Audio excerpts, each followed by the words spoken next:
Cool. So we start.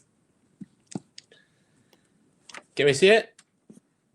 Yeah, you're good to go. Cool. So good afternoon to those that are in England, and hello to everyone around the world. My name is Plamen, Pantev, and today Gary invited me to talk about networking and my life experience as foreign coach in the UK. Thank you, Gary, for inviting me, and thanks everyone for joining us today. Sorry about the little issues, but we will try and stick to the time as well. Let me just make clear, this is my life experience, this is my own views, and this is what actually helped me to get where I am now. This is not a must for anyone, but if I manage to inspire some of you to go and do something better for yourself, then obviously I'll be happy and this webinar will be successful. So what we're going to talk about today, quickly, I'm going to introduce myself, a bit of background about me. We're going to talk about your why in life, then explore how you step out of your comfort zone to then grow. Then I'm going to talk about my stepping out of the comfort zone to join university, join ladies football team as well. Then how the networking abroad helped me to develop and organize some tournaments for children as well. Then we're going to look into the being liked or Linchpin, something very interesting I found while doing research for networking presentation. We're going to have to talk about networking in COVID-19 time, and then I'll finish it with some tips I believe are helpful. So to start with myself, obviously I'm Bulgarian. I'm a student at UCFB Wembley, second year doing football coaching and management. It's a great experience, and I love it. I am a level 2 coach with DFA. Also done tactical analysis with Barcelona University, level 2 talent identification with PFSA, and I was lucky enough to get work experience with Ludogorets in Bulgaria, a team that normally plays in the Champions League or Europa League every year. So to start with networking, I'm going to play a short video. It's only 1 minute. And I want you to, when you watch the video, to think about what is networking, how do you network, who do you network with, and then why do you network? So I'm going to share the little video, then we're going to come back to the presentation.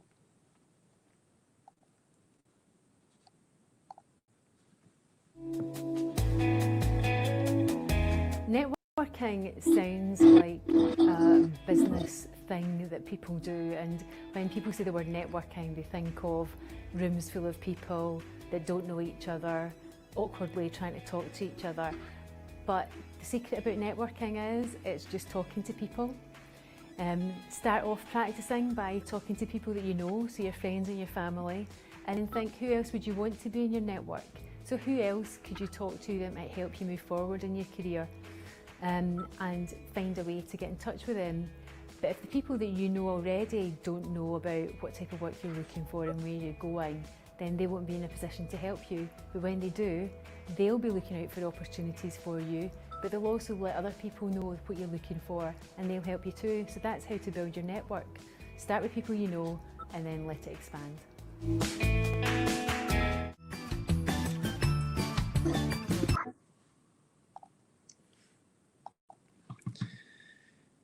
Cool. So I hope that video made sense and actually made you think about where your network is and how you can start developing that network to then help you grow and join and be able to get new opportunities in life.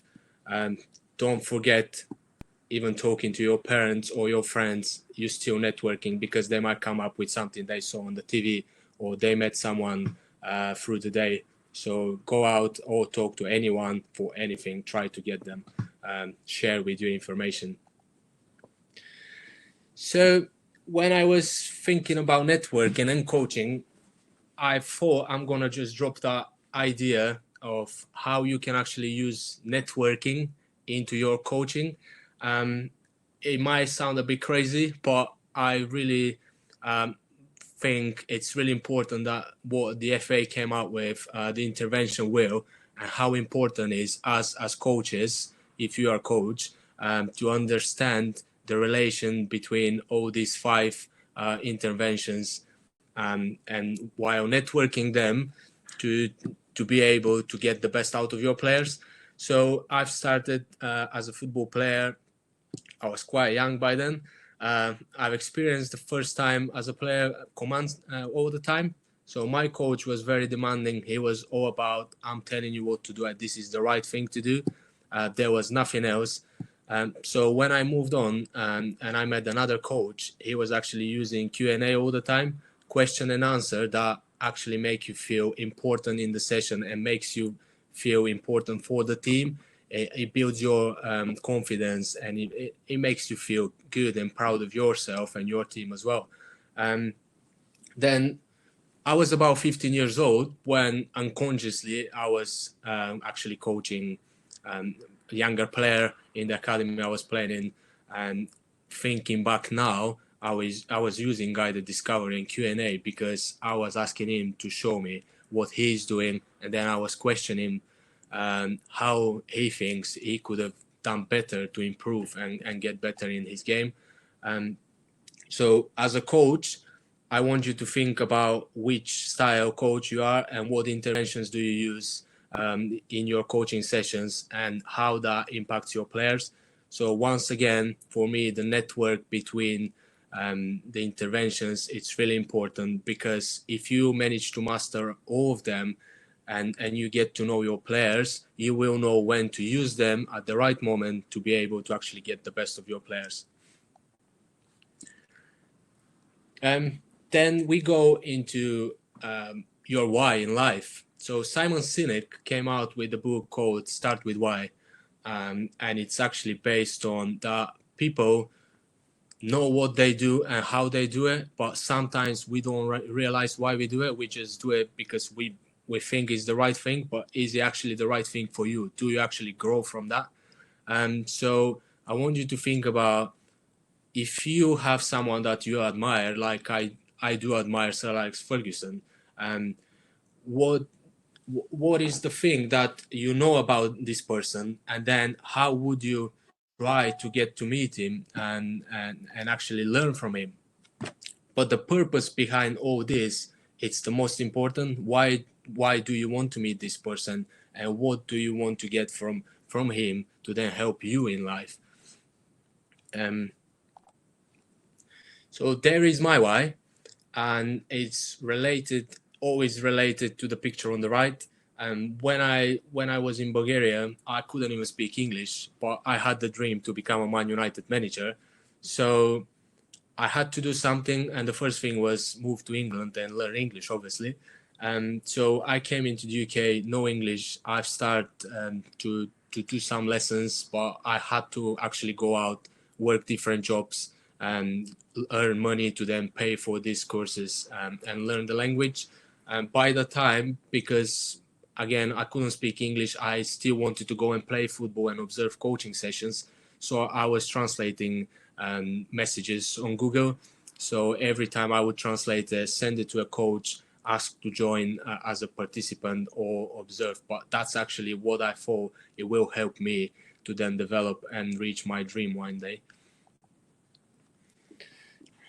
Going into the comfort zone, it's something really, really important. We need to understand that we have to do it. There is no other option. If we sit home and we stay in the comfort zone all the time, we will never reach that growth zone, and the potential of reaching your dream, it's probably close to zero. So we need to be trying to get our confidence up and slowly build it to the place where you'll be able to step into the fear zone and then learning zone, and hopefully into the growth zone.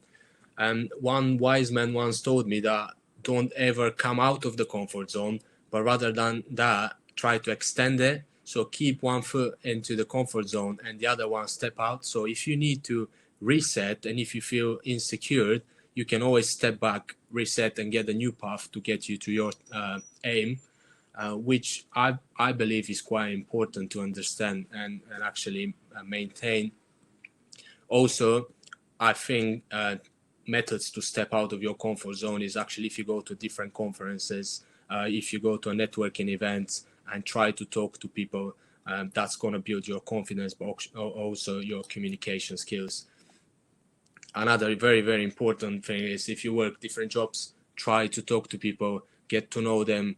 I work security, so my boss, I hope he doesn't watch me, but I try to talk to the guests all the time and get to know them. And this is how you build your network, and this is how you actually deal with problems if they arise as well. So I'm going to share another little video. It's about 3 minutes. I believe it's very inspirational, and I want you to think about are you the best in the world, or are you the best for the world? And now you're going to see what I mean.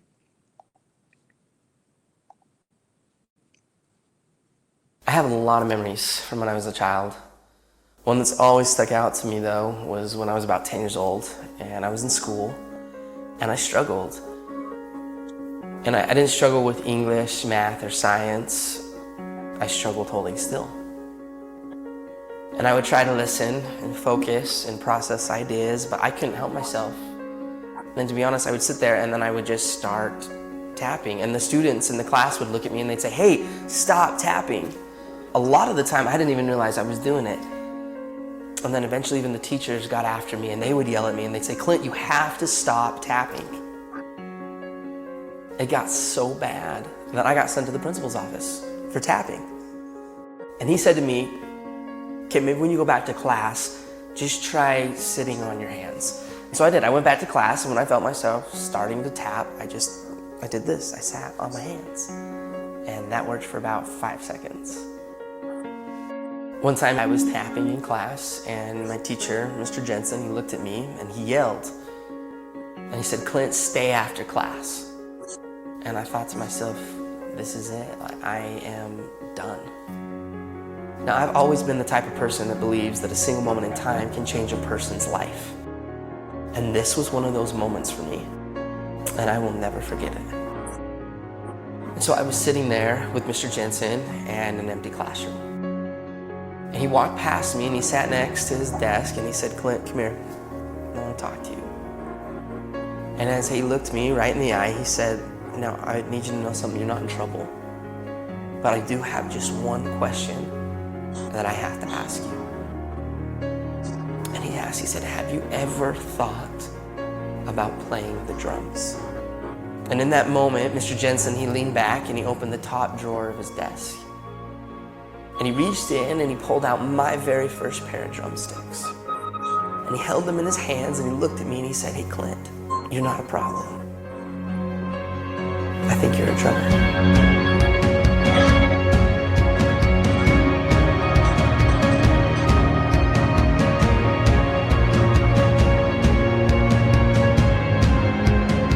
From that moment on, I've never put those sticks down. I've toured, recorded, and played drums all over the world. My whole college education was paid for with drumsticks in my hand. Just because of a single moment in time when somebody believed in me. And he saw something in me that I didn't even see within myself. And from that moment, I learned that there's a difference between being the best in the world and being the best for the world.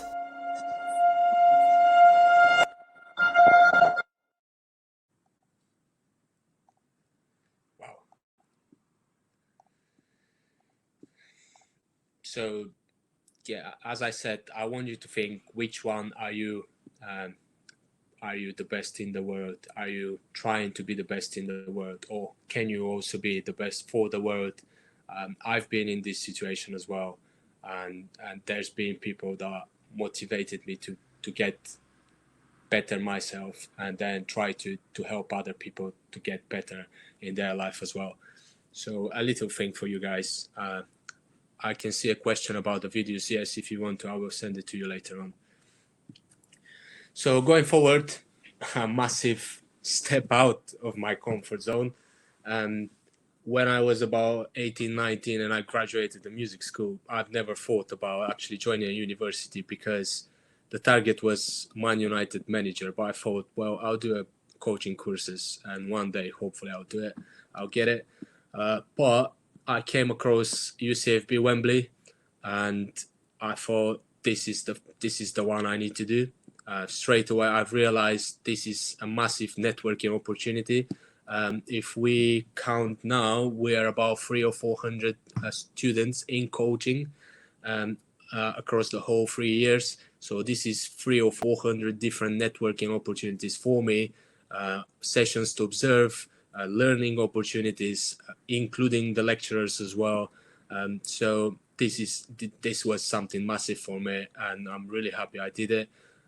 You can see on top picture in the middle, I was lucky enough to step out of the comfort zone again and become a support coach of UCFB Women's Academy.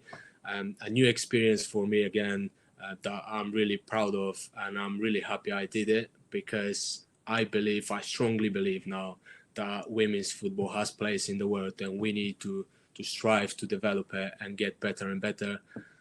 Also, the university has provided me a lot of opportunities to do public speaking, lessons for different languages. And as you can see on the bottom left, we became mentors as well. So as a mentors of year one, we do go into different environments, clubs. We get invited to different conferences where I can build my network as well. So it's again, get yourself to a level where you can build your professional profile and become better as well. I had a question yesterday, and I hope she's watching today. The networking abroad, I believe, is something really, really important, especially for us coaches in the UK. I think this year is getting better, and more coaches from the UK are going abroad, getting experience in US, in China. Some of you probably are in Spain as well. But for me, this is massive, and we have to try and go and get different experience from different methodology and different coaches as well. So what networking abroad helped me with was on the picture on the left, it's a football tournament we've been organizing for the last 2 years. Unfortunately, this year we couldn't do it because coronavirus. But we managed to work with the council and through the people I knew to organize that football for children, where we had about 90 children participating with 16 girls, which for Bulgaria is massive. And we are tackling racism and discrimination through that tournament. Also, I was lucky enough, as I said, to do a work experience in Ludogorets, something that I got invited to through a person I know. Again, networking helped me. Something massive I've done for the last 4 months as well is the Barca course I did. But in October, there is going to be a networking opportunity for me where for 1 week I'll be based at Camp Nou, and I'll be able to meet the whole academy, first team, and also about 300-400 students from all around the world. Some of them I know already, and we are connected on LinkedIn. And also as mentors and students of UCFB, as I said, we do get invited into different conferences and we meet different people from all around the world, which is great for us. So when I was going, if you don't know what Linchpin is, please go into Google and try and find out. But when I was doing the actual research about this presentation and trying to build it as engaging as possible, I came across Brendan and his tips of networking, how to improve your networking. And he asked the question, when you go into the room to network, do you want to be the liked one or do you want to be the linchpin? So what he believes is, if you want to be the liked one and you go into the room and say, hello, this is me, like me, people will normally turn around and say, oh my God, don't talk to me. However, if you're the linchpin and you're clever enough, you would go into the room, and that's where the rule of 5 comes in. So what he says is he goes into the room, starts to talk to people, and when he reach number 5, then he goes together with him to number 1. So he introduced number 5 to number 1. Then he introduced number 1 and 5 to number 2. He introduced 1, 2, and 5 to number 3, and then they all go to number 4. So what happens is, as you can see, in the middle is you introducing yourself plus other people to different people. What that does to people normally is they think, wow, networking, and the most scary thing in networking is actually to go and network, to talk to people. So what he says is you are actually making them think and believe that you are the linchpin, you are the one that has the power to go and bring people together. And this is what it makes you stand out from the crowd. And this is why people will come and network with you and offer you different opportunities. The other thing he was talking about was the group of 3. So what he says is, if you imagine you're in a club and it's 2 of you chatting, having a conversation, the music is playing, but you still feel a bit awkward because it's only 2 of you and you're isolated. However, if there's a third person, now you have 3 minds, you have 3 people thinking in different way and 3 options to share different information.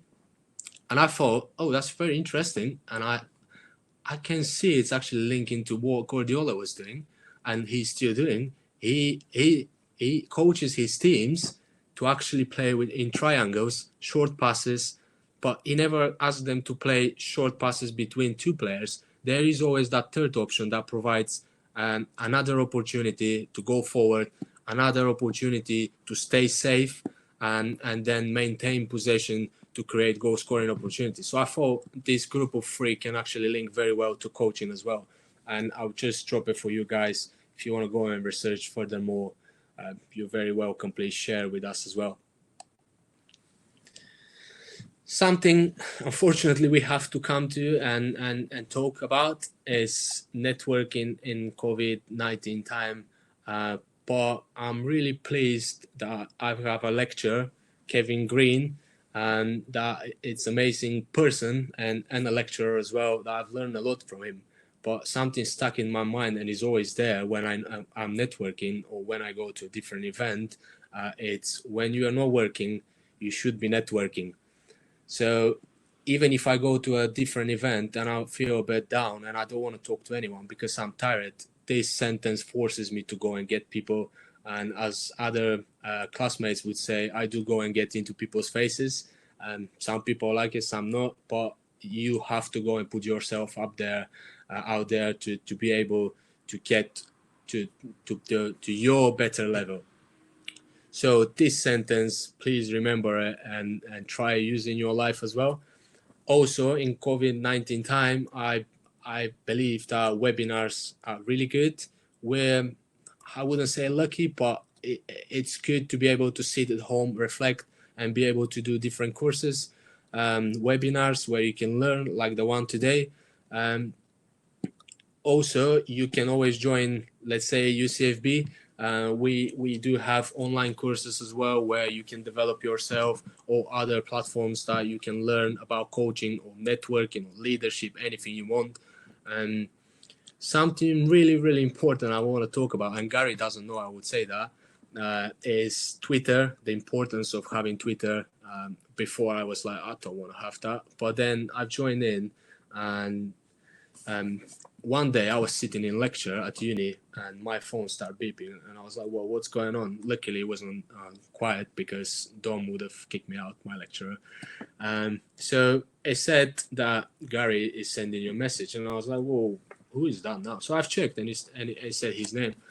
So my classmate said, answer it, see what it's about. Lucky enough, it was Gary Kernin, and funny enough, it was the person the first book I ever bought. It was actually his one. So for me, it was a bit of honor, and I was a bit surprised he's messaging me from all the people around the world. But it's something I'm really pleased with, and obviously it helps me to deliver that for you guys today. Another important platform is LinkedIn. Please, if you don't have LinkedIn, get on there, create your professional profile, and start linking with people in a professional manner. To end with, I'll give you some tips and things that have been working for me. I don't know if they're gonna work for you, but I believe they will definitely help you to get to somewhere. For me, number one is being presentable. If you are going to a conference or if you're going to meet someone for a coffee that you want to get to know and you want to achieve something, please be presentable.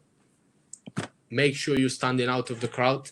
If you imagine a group of 30 coaches on a coaching course or conference, and it's only you wearing a suit, that will definitely make you the one standing out. It will definitely get you out there and will make the lecturers feel that you are professional and you respect them as well.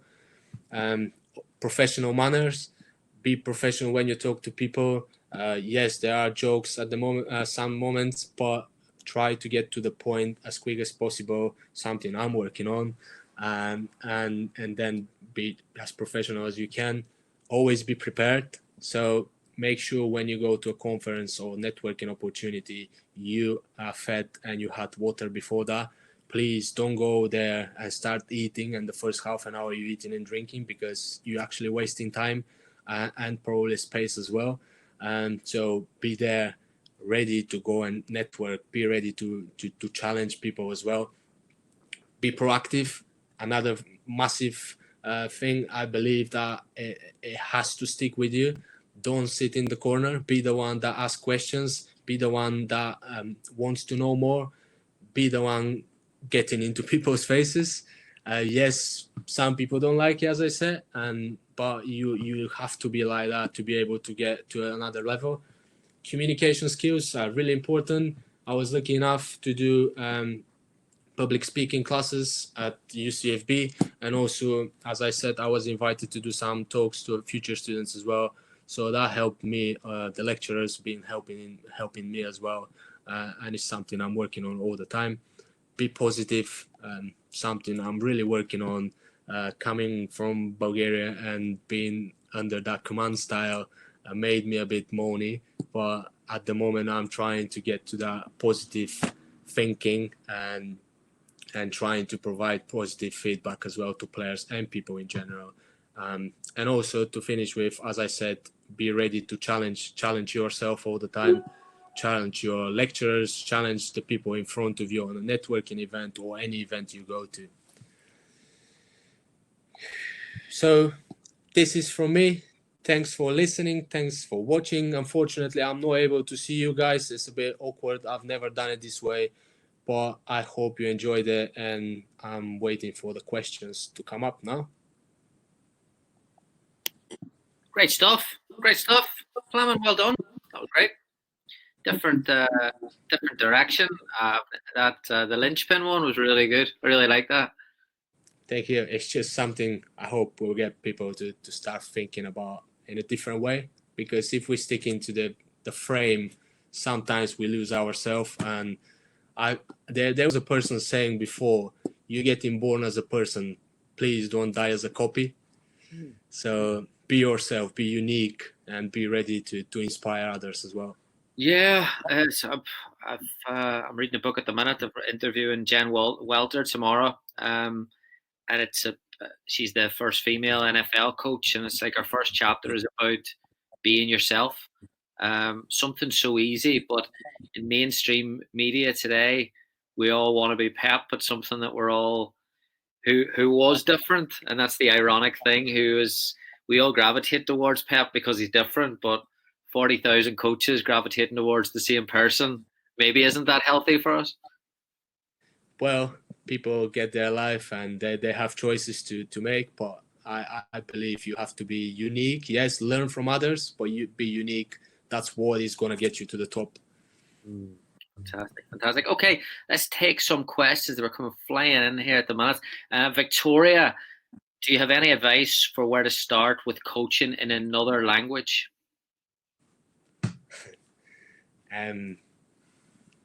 Well, start learning the language. Or learning it, obviously. Yeah. Because I'm going to Barcelona. I was supposed to start Spanish lessons soon, but unfortunately they got cancelled. So definitely get to know the language. I couldn't coach in England before I could speak at least a bit of English. So get to know the language, get to know the right people to help you. There are people ready to help you to learn the language and learn the manners, get to know the culture. It's really important of the country you want to go and coach in. Vasco has asked, what path do you recommend for a foreign coach going to the UK, university courses, FA levels, etc.? I think this is very personal and down to your own decisions. So I came to the UK 8 years ago, and as I said, I've never thought of joining university because I didn't know there is a course, and there wasn't a course. The course came up 6 years after that. So definitely, if you speak English and you can, definitely come to the UK, do the FA courses. University, it's a massive networking opportunity and massive coaching opportunity, but you need to make sure you don't waste your time and your money, because we do pay a lot of money as well. So it's very personal what your choices are. Brilliant. Okay. Hayden, does it require to leave the country to go on a visit to a pro club? Also, where can you go for these seminars as potential networking opportunities? Let's start with the second one first. Let's start with the seminars. Where are they available? Where do you hear about them? Well, if you're talking about the coaching seminars, then definitely the FA website. They have that all the time. You also have another companies that are providing tactical analysis, as I said, talent identification analysis. So it's down to you again to recognize what you're interested in. And Google he knows everything. And LinkedIn again, it's a massive platform where you meet people from all around the world, and you can get on any course you want to through their information. What was the second one? The second was about club visits. I mean, I don't know where Hayden is. I mean, you don't have to club go. Visits. Yeah, it's something really difficult, I would say. You need to be lucky. You need to keep trying. So I've been sending for the last 2 years emails, LinkedIn messages all the time. I was lucky enough to go to 3 clubs, Leicester, Reading, thanks to my lecturers, and as I said, Ludogorets.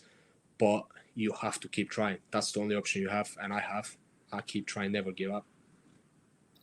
How do you strike a positive impression with participants over a Zoom call? There's a question. Is that from my lecturer? That's from Siddharth. If Siddharth is your lecturer, then yes. How do you strike? Well, it's really, as I say, it's something I've never done, and it's really, it's different. You don't see the faces in front of you. As I mentioned to you, I've done that talk in Wembley in front of 700 people, but you can still see the people. You can still read their body language. Where here it's a bit different. You have to try and be positive and put some jokes in, but you don't even know if they work or not. Yeah. Do podcasts is brilliant. You can make jokes and think you're funny, and you'll never know whether anyone laughed. But in your mind, they did laugh and they enjoyed it. John O'Rourke, good old John, has asked, apart from Twitter and LinkedIn, what other resources do you recommend? Well, Facebook, obviously, it's a massive networking platform. Yes, you connect with your friends, but I've joined a few coaching groups as well. There's groups out there that you don't know the people, but you join into the group and they put content all the time, and you can just access the content and read. Now it's that new one, TikTok. I think that's going to be a one soon. Read books, definitely. You don't need many courses. You need to read books, because 2 years ago, as my grandma said, you've never been in a library in your life. And I've started biting books. Now I've got about 60. So read, I'm going to jump on this one as well. Do you guys have culture creation book recommendations? So Danny's reading Starting with Why, Simon Sinek, that you recommended.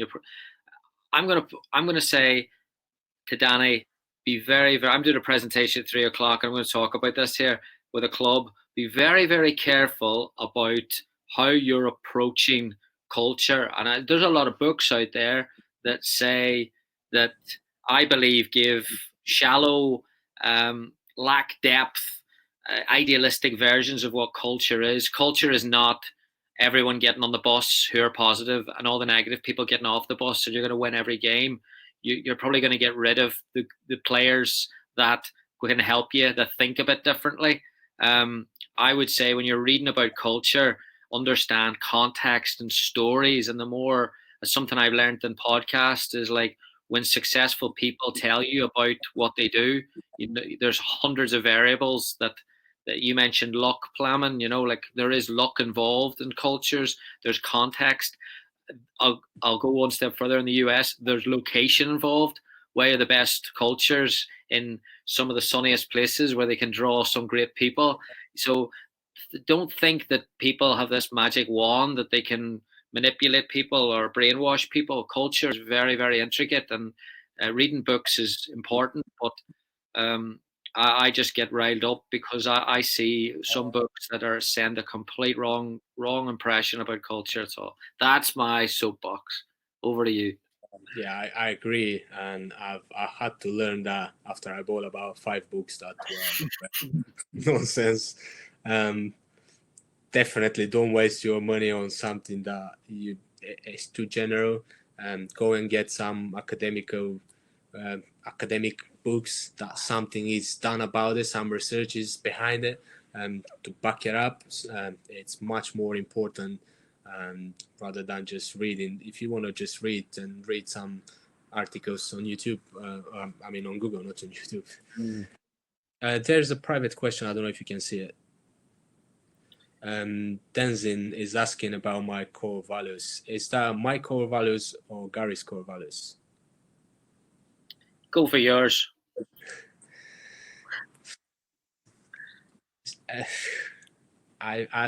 My first one is honesty is the best policy. Being honest, being good to people, do good for the world. It's really important. That's where it all starts. This is my why, and the rest is changing with the time. But being good, it's really important. It doesn't stop you to try and help someone seeing on the street struggling with carrying bags. You might look awkward because people nowadays get a bit afraid of it, but be good. Brilliant. I'll take this one. How would you recommend an American coach reach out to European clubs from Nicholas to gain access to training, lectures, education?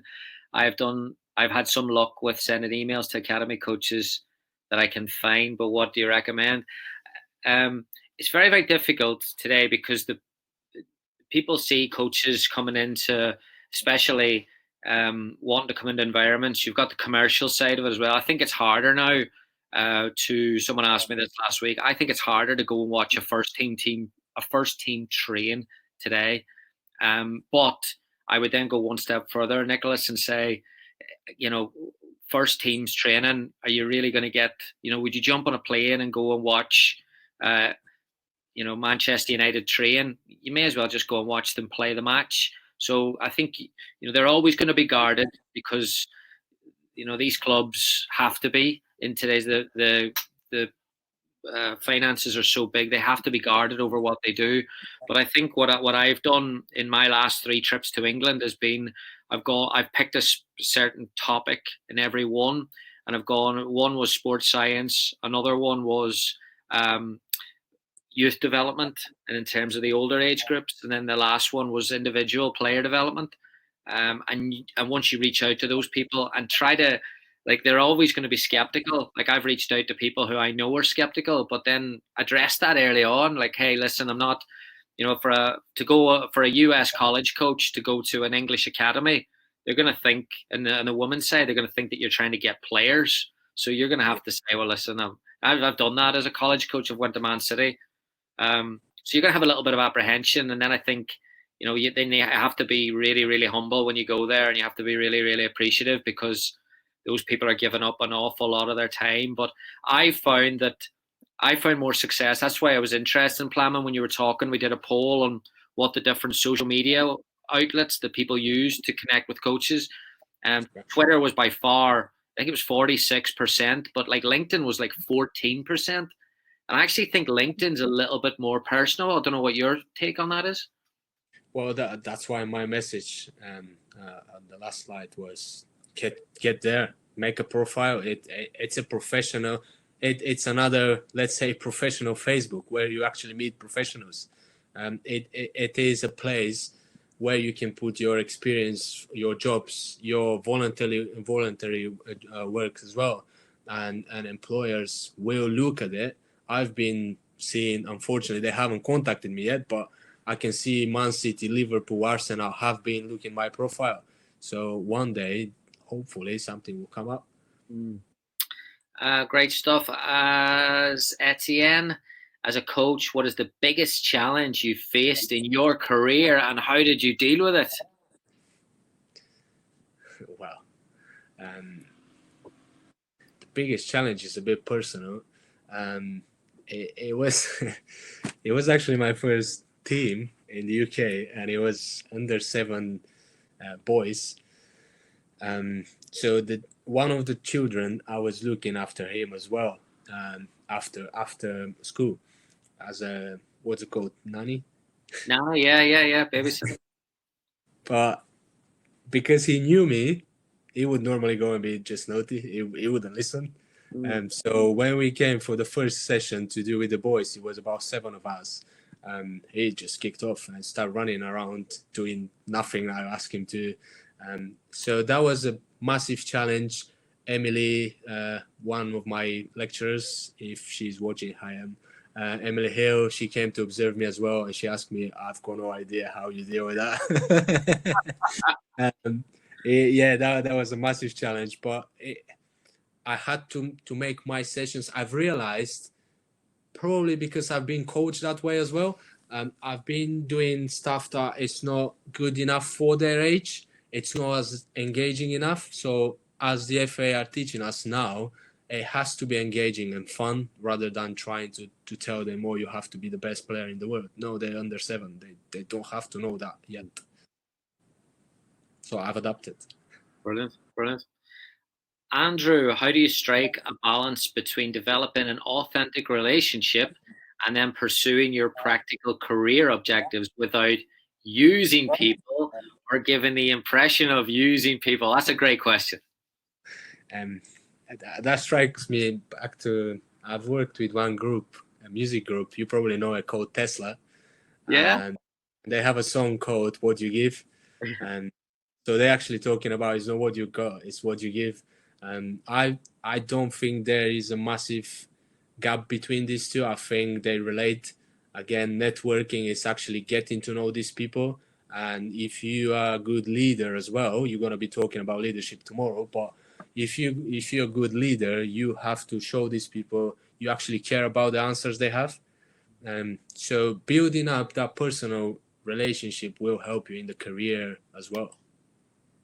I think as well, I mean, from my opinion, Andrew, is that using people, it's like there are people who ask you 20, if you go to, say you watch Liverpool train tomorrow, and then you ask if you can meet Mo Salah, or if you can get a ticket, or if you can do, there are people that come in. But if you ask questions that are basically about that person, about their work, I think I believe that I see that I've met not even 5 bad people in 15 years in football. Like I and that's not where I walk around with rose tinted glasses. I just think that people are naturally there's good people in the game, and the good people rise to the top. So if they sense that you want to do well and you're patient and you're humble, they'll give you the time of day. And the only time they won't give you the time of day is if they're really, really busy. And like I've been left in so many cafeterias for an hour, 2 hours, 3 hours at a time. And I completely, like, no problem, sit and drink coffee, watch Sky Sports News, not a problem. But I think you have to understand that once you go into that environment, you're on their time and basically free up your whole day because you could be sitting around. But that's the nature of the business, and that's sometimes where you can observe relationships and people talking. It is, and that's, to be honest, Plamen, that's where I've enjoyed my trips in recent years. It's been like seeing how these cultures integrate. That's very, very powerful. Yeah, definitely. Okay, let's see. We'll go down here. We've answered that one. Chris McLaughlin, what do you think? Do you think too little is made of what you can offer the person in return, making it worthwhile for both parties? Similar lines. Yeah, well, I'll ask you that then, Plamen, because I think that's Chris is alluding to this here. Do you think that we view as an interaction almost as a, well, listen, I have to. Let me ask you this: how many times do you think when a person goes to a club that they actually bring something of value with them, or when they go to a coach? Well, you have to have that charisma in first point, I think. Sometimes you turn to a people and you just feel the way you don't want to talk to, but if you have the charisma and the right approach, the professional approach, as I said, that will definitely help. It's something comes down to your core values, as it was the previous question, and being nice, to recognize the time and the moment, the right moment to ask this question. I've been lucky enough to work with some top coaches, but I had to realize I'm actually at work and I have to be professional. And because of me recognizing that and not being too pushy, later on I had the opportunity to approach them and I could speak to them about different experiences. Yeah. It's funny as well because coaches are not obligated to. Some coaches I found, and I've no problem with them. Some just don't want to. They might be introverted. They might be having a bad time. They might be under pressure. So some people are not obligated to bring other people in, and I don't think that's a bad thing. I think there's enough soccer clubs in the world that you can get that experience in. But as well, one thing I would add, Plamen, is that we look, and I've mentioned it 3 or 4 times in the last 20 minutes, like Manchester United, Chelsea, you mentioned big clubs as well. Like you can learn a lot from, especially in the US. And I was in Chicago for 2 years. We had, I think, 2 visits our first year and like 10 our second year. And people don't reach out. And that was a club that we had 5 World Cup winners in the squad, and practices were open basically. So what I'm trying to say is that people think that, if I'm going to learn as a coach, I need to go to Real Madrid or Barca or Atletico Madrid. You don't. Like, you can go to a college and if you'll get more access, like go to the college closest to you and speak to the coaches and ask them what, bring 5 questions, ask them what things they're struggling with, ask them if they could. These questions are great here. Like, what's your biggest regret, or what's your, like, these are great things to ask a coach that's not in the spotlight, so to speak. You'll get more. Yeah, it's really important to understand that. Also, if you think as a player, players do realize as well what level they want to be and what level they're at. So as a coach, you have to realize where your knowledge is, and will that do you good or may affect you negatively if you jump to the next level. That was the reason I haven't been doing my UEFA B yet, because yes, I do know I have knowledge, but I do know there are other people better than me at the moment, so I don't want to rush it. Brilliant. Go down here now. If you've got any more, throw them out. I think we're almost through them.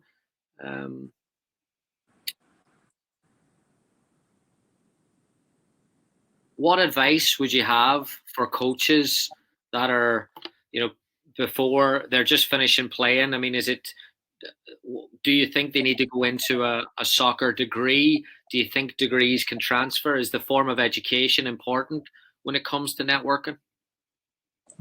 Nowadays, it's a massive thing. Yes, if you played professionally, it's a plus for you. Yes, we can see players like Stevie G and John Terry, Lampard, Ole.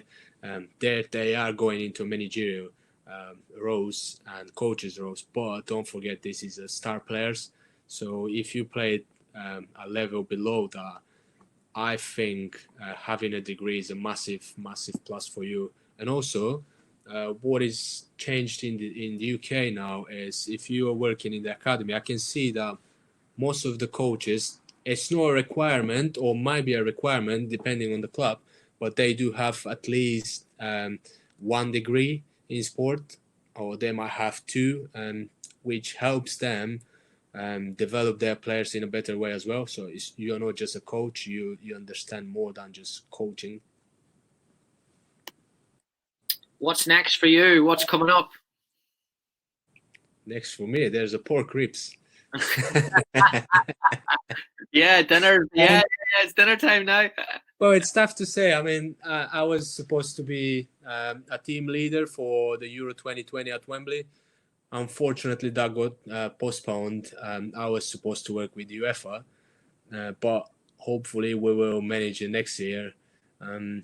At the moment, I'm focused on my essays. There's a lot of writing, a lot of football game analysis, thanks to my lecturers. And yeah, it's just getting to finish my year 2 at uni, preparing for next season, looking for a new club potentially to join as well. And hopefully I get on UEFA B as well. Brilliant, brilliant. Looks like we've wrapped up the questions. If you've got anything else, just throw them here. The last one I've got for you is just along those lines. In the current climate, you know, a lot of coaches that are sitting around, especially young coaches, a lot of information coming their way. You know, like, how do you think they should? Do you think they should pick a topic? Do you think they should take a course? How do you think they should manage their time at the minute? To develop themselves. Yeah, self-development. Yeah, I do everything. everything. Anything that you think can help you in achieving your why, I believe is very important. Because I want to be a manager, I recently done a football agent course, which I'm never probably going to be.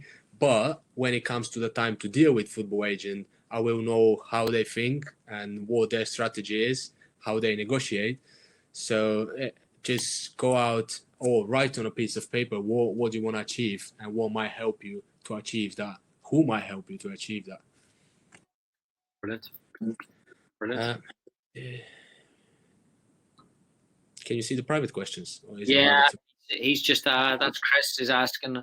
Oh, Chris, do you think there's a danger of coaches becoming jack of all trades but masters of none? Pandora's box has been opened. I hope not.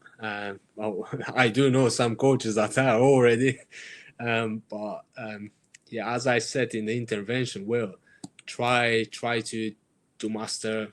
And obviously, no one is perfect. We're human beings, but try to master as much as you can. Get to know your players, be the leader, and yeah, just try to develop people as much as you can.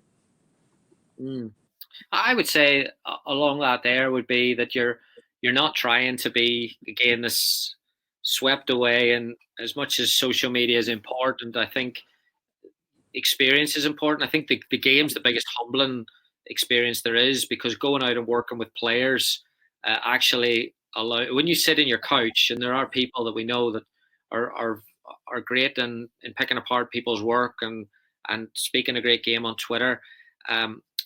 I think that you need to get out there and work with players. Otherwise, you get this idealistic view of what works and what doesn't when you're sitting on your comfy couch. But when you get out there and you say, like when you've got the video that you showed about the guy with the drums, and you've got the talented player who's difficult to manage, the talented player who's lazy, the really, really hard-working player who's not very good. How do you get them in? Like all these problems that we all seem to have at the same, like, different levels. Like that's the humbling part of the game. And I think like you mentioned there in the start of your presentation about working and your job at the minute and being around people. I think that's if you can work with people, then all of a sudden, you know, you give yourself a real leg up. But when doesn't matter how good you are. We had Oliver Gage the other day was talking about, like, he's an analyst. He's worked at MLS. He's with Canadian Premier League. If you cannot communicate to a coach, even no matter how good you are in analysis or data, all bets are off, right? Yeah, definitely. Brilliant. Plamen, thank you very much. We've made it 1 hour, and we only had the hiccup at the start, but we can edit that out and no one will ever know what happened. So thank you so much. Thank you, and thanks everyone for joining us and listening to us. And I hope I didn't bore you that much. No, a lot of people stayed on. Funny, when I started talking, we had a big decrease in the numbers. I knew that. The one thing before everyone shoots off, let me tell you, George, let me see, let me pull it up here. George at the Soccer EQ contacted me last night. They're doing another one right now, and he asked me about giving them a little push on social media. So I'm just going to put it on the chat room. If you've nothing to do for the next hour, jump over to that one as well. George is going to be talking about connecting and networking as well. So I'll stick this up on the Modern Soccer Coach platform as well later on. So if you missed it, no problem. But any other questions, shoot them over, and we'll get you on a game, Plamen, for sure. Please do. Right, so thank you. We'll talk soon. Thanks, everyone. Thank you. All right. Bye now. Bye.